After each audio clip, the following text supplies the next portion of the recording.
Hello students, बच्चों 10th class में lesson 3 घर की सफाई, इसमें हमने आपको सफाई के विषय में बताया था।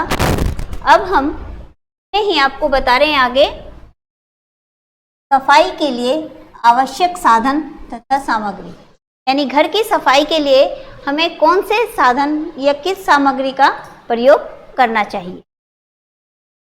घर की सफाई व्यवस्था को सरल बनाने के लिए कुछ विशेष एवं सामग्री आवश्यक होती है। इन साधनों एवं सामग्री की समुचित जानकारी प्रत्येक गृहिणी को होनी चाहिए। घर की सफाई के लिए आवश्यक सामान एवं सामग्री को निम्नलिखित 4 भागों में विभक्त किया जा सकता है। जैसे पहला है आपका पुराने कपड़े, ब्रश और झाड़ू, बर्तन, अन्य सामग्री। पुराने कपड़े जैसे हम पोछा लगाते हैं, पोछे के लिए यूज किए जा सकते हैं बच्चों। ब्रश और झाड़ू ये सफाई में प्रयोग किए जाते हैं। बर्तन हैं और अन्य सामग्री, ये जब सब चीजें हमें सफाई के लिए प्रयोग किए जाते हैं।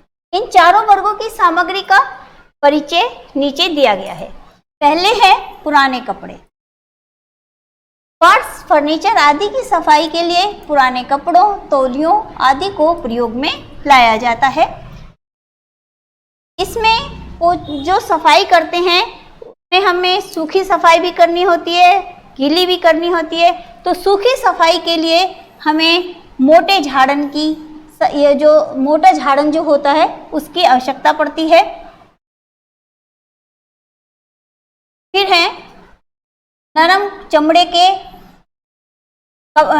चमड़े के टुकड़े, शीशा व चांदी की वस्तुओं की सफाई के लिए पलालेन का झाड़न, ये पॉलिश के लिए चाहिए होता है। फिर है गीले काम के लिए हमें स्पंज चाहिए होता है। जो गीले, जैसे हम फर्श की सफाई करते हैं या किसी फर्नीचर की सफाई करती हैं गीला करके, तो उसके लिए हमें स्पंज की आवश्यकता होती है। जैसे सनमाइका का फर्नीचर है, उसके लिए हमें स्पंज का प्रयोग करना चाहिए, जो उसे हल्का सा गीला करके उस पर अच्छे से सफाई करनी चाहिए। फिर है मोटा मजबूत कपड़ा, ये फर्श की सफाई और पोंछे के लिए, जब हम फर्श पे पोंछा लगाते हैं उसके लिए मोटा कपड़ा चाहिए होता है।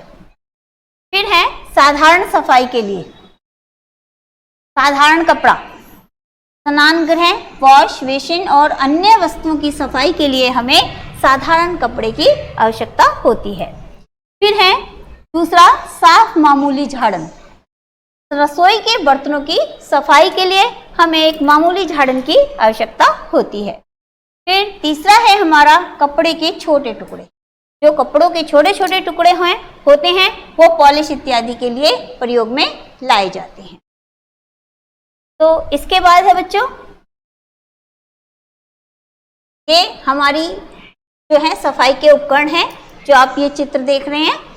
इसमें जैसे बाल्टी है, पोछा है, स्पंज है, तो झाड़न है, ब्रश है, तो झाड़ू है, ये सब चीजें जो हैं हमारी सफाई में प्रयोग किए जाते हैं। फिर है सफाई के उपकरण, ब्रश व झाड़ू। विभिन्न प्रकार की वस्तुओं और स्थानों की सफाई के लिए भिन्न भिन्न प्रकार की झाड़ू और ब्रशों का प्रयोग किया जाता है। पहले है इसमें सख्त, यानी कई प्रकार की झाड़ुएं होती हैं, उसमें पहली है हमारी सख्त, नारियल की सीकों वाली लंबी झाड़ू। एक तो होती है नारियल की सीकों वाली, जिसे हम बांस की झाड़ू भी बोलते हैं, ये फर्श धोने के लिए प्रयोग में लाया जाता है। फिर है सख्त तिनकों का ब्रश, जैसे दरी है, कालीन है, मोटे गद्दे हैं, इनकी सफाई के लिए हमें सख्त तिनकों का जो ब्रश होता है उसको प्रयोग में लाया जाता है।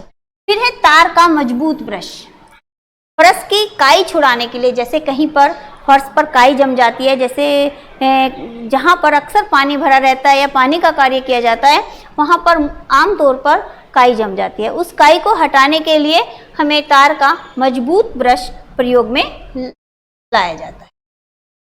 फिर है नरम,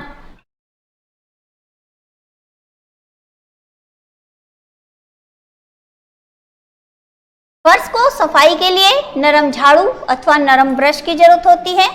दीवारों और छतों पर लगे जाले और धूल साफ करने के लिए लंबे बांस का नरम ब्रश प्रयोग में लाया जाता है। फर्नीचर की सफाई एवं पॉलिश करने के लिए भी ब्रश की आवश्यकता होती है।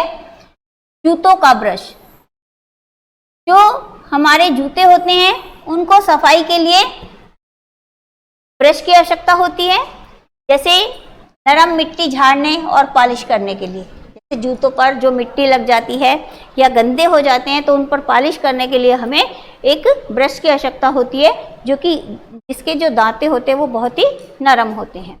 फिर है रसोई के लिए ब्रश। बर्तनों की सफाई के लिए कूंच की बनी कूची या सुतली का ब्रश, जो हम बर्तन, जैसे बर्तन जल जाता है या अंदर से गंदा हो जाता है, उसको साफ करने के लिए हमें कूची का प्रयोग करना चाहिए, या सुतली का एक ब्रश होता है उसका हम प्रयोग करते हैं ताकि बर्तनों को अच्छे से सफाई की जा सके। फिर है बोतलों को साफ करने का ब्रश। बोतल का साफ करने का ब्रश बच्चों आपने देखा होगा, एक लंबी डंडी होती है और उसके ऊपर बहुत सारे ब्रश लगे होते हैं, जिसको बोतल के अंदर डालकर अच्छे से सफाई की जा सकती है। फिर है हमारा बर्तन।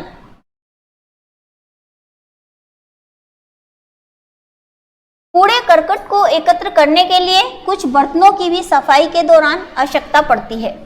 जैसे कूड़े को रखने के लिए ढक्कन वाला ढोल अथवा बाल्टी, जिसे हम कूड़ेदान के नाम से जानते हैं, उस पर जो है ढक्कन होना चाहिए, ताकि जो बदबू होती है या कीड़े होते हैं वो उस पर ना मंडराएं, मक्खी मच्छर, जिससे कि अनेक बीमारियां फैल सकती हैं। इसीलिए कूड़ेदान को हमेशा ढक्कन वाला ही होना चाहिए। फिर है कूड़ा उठाने के लिए छोटे तसले। ये जो कूड़ा होता है उसको उठाने के लिए तसले का प्रयोग किया जाता है। फिर है बाल्टी व तसला होने और पहुंचने के लिए। फिर है मग या लोटे। छोटी छोटी सफाई के लिए हमें मग और लोटे की आवश्यकता होती है, जिससे कि आसानी से थोड़ा थोड़ा पानी हम ले सकते हैं। फिर है ताम चीनी के प्याले और तस्तरियाँ पॉलिश के लिए। पॉलिश के लिए हमें जो कांच के प्याले होते हैं ना, उनकी आवश्यकता होती है। फिर है अन्य सामग्री। सफाई के लिए प्रयोग में लाई जाने वाली मुख्य सामग्री का विवरण इस प्रकार है। में पहला है बच्चों साधारण सफाई के लिए साबुन, सोडा, रेत, राख, विम, सिप्रेट, नमक, सफेदी, पैराफिन, अमोनिया, ये सब चीजें साधारण सफाई के लिए प्रयोग में लाई जाती है। जैसे बर्तनों को धोने के लिए या किसी चीज को सफाई के लिए हमें ये सब चीजें हम जो है प्रयोग में लाते हैं।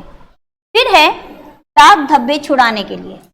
जब किसी बर्तन पे या किसी कपड़े पे दाग धब्बे लग जाते हैं तो उनके लिए हमें नींबू व हाइड्रोक्लोरिक एसिड, तारपीन का तेल, सिरका, क्लोरीन, सिप्रेट, ऐसी चीजों का प्रयोग किया जाता है। फिर है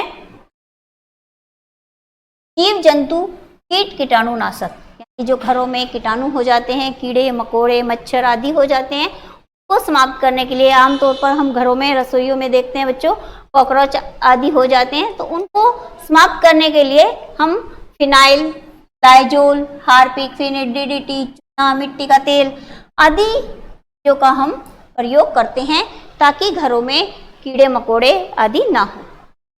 फिर है फर्नीचर, धातुओं, शीशे आदि की सफाई के लिए। आजकल इन वस्तुओं की सफाई हेतु बाजार में पॉलिश क्रीम, वार्निश आदि बहुत सी सामग्री आ रही है। घरेलू उपयोग के लिए अच्छी पॉलिश तथा क्रीम परिश्रम से घर में भी तैयार किए जा सकते हैं। तो इस तरह से हम घर की वस्तुओं पर, फर्नीचर आदि पे पॉलिश कर सकते हैं, बहुत सारी वस्तुओं पर पॉलिश कर सकते हैं। तो बच्चों आज यहीं तक, इससे आगे हम अगली वीडियो में पढ़ाएंगे। धन्यवाद।